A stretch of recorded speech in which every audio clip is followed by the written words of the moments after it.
வணக்கம் நண்பர்களே, உங்கள் எம்எஸ். நம்ம TNEA கவுன்சிலிங்கில் சாய்ஸ் பில்லிங்கில் மிக முக்கியமான ஒரு இன்ஸ்ட்ரக்ஷனை பார்க்க போகிறோம். இதுதான் இந்த பார்ட்டில் லாஸ்ட் வீடியோ. என்ன அப்படின்னு பார்த்தீங்கன்னா, நீங்கள் கொடுத்த சாய்ஸ் எல்லாம் வந்து பிடிஎஃபாக டவுன்லோட் பண்ணணும். பிடிஎஃபாக டவுன்லோட் பண்ணுறதுக்கு முன்னாடி நீங்கள் செய்ய வேண்டிய ஒரு விஷயம் இருக்குது, சாய்ஸ் லாக் பண்ணுறது.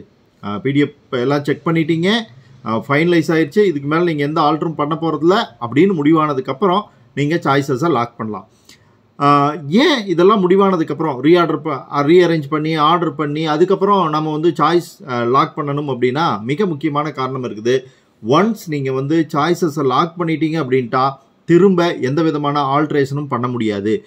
நீங்கள் டிஎஃப்சி சென்டருக்கே போனாலுமே அது ரொம்ப சிரமம். ஸோ உங்களோட சாய்ஸஸை வந்து திரும்ப ரீஅரேஞ்ச் பண்ணுறதோ ஆல்ட்ரு பண்ணுறதோ முடியாது. ஸோ இதுக்கான சிம்பிளான மெத்தட் என்னென்னா, ஃபஸ்ட்டே நீங்கள் சாய்ஸஸ் கொடுங்க, ரீஅரேஞ்ச் பண்ணுங்கள், ஆர்டர் பண்ணி பிடிஎஃப் செக் பண்ணி எடுத்து பாருங்கள். பிடிஎஃப் செக் பண்ணுறதுல நீங்கள் ரீலோட் பண்ணி எடுக்கிறது பெஸ்ட். ஸோ பிடிஎஃப் எடுத்துட்டீங்க, செக் பண்ணிட்டீங்க. அடுத்த நாள் ஏதாச்சும் கரெக்ஷன்ஸ் இருக்கா அப்படின்னு பாருங்கள். அதுக்கு அடுத்த நாளும் ஏதாவது உங்களுக்கு க்ளூ கிடைக்குது, காலேஜஸ் மாற்றலாம் அப்படிங்கிற மாதிரியான ஐடியா இருந்ததுன்னா 3rd டே வரைக்கும் பண்ணுங்கள். 5 மணிக்கு உங்களுக்கு வந்து லாஸ்ட் டைம். ஸோ நீங்கள் ஒரு 3 o'clock வரைக்கும் பார்த்துட்டு சாய்ஸ் லாக் பண்ணலாம். ஒருவேளை நீங்கள் சாய்ஸ் லாக் பண்ண மறந்துட்டா ஏதாச்சும் பிரச்சனை வருமா அப்படின்னு கேட்டிங்கன்னா கண்டிப்பாக ஒரு பிரச்சனையும் வராது. ஆட்டோமேட்டிக்காக உங்களோட சாய்ஸஸ் வந்து லாக் ஆயிரும். நீங்கள் ரீஆர்டர் பண்ணுறதும் சரி, அந்த இதுவுமே வந்து ஆட்டோமேட்டிக்காக சேவ் ஆகிட்டு வர்றதுனால நீங்கள் பயப்பட வேண்டியது இல்லை.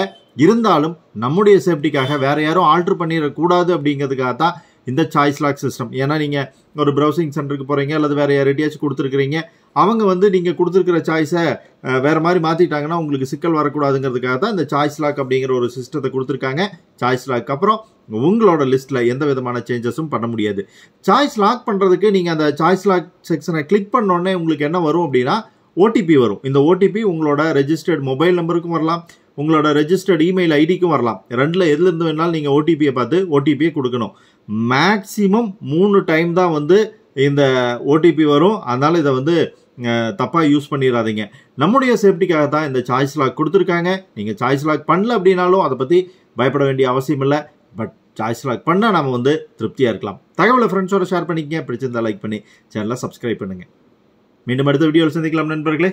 நன்றி.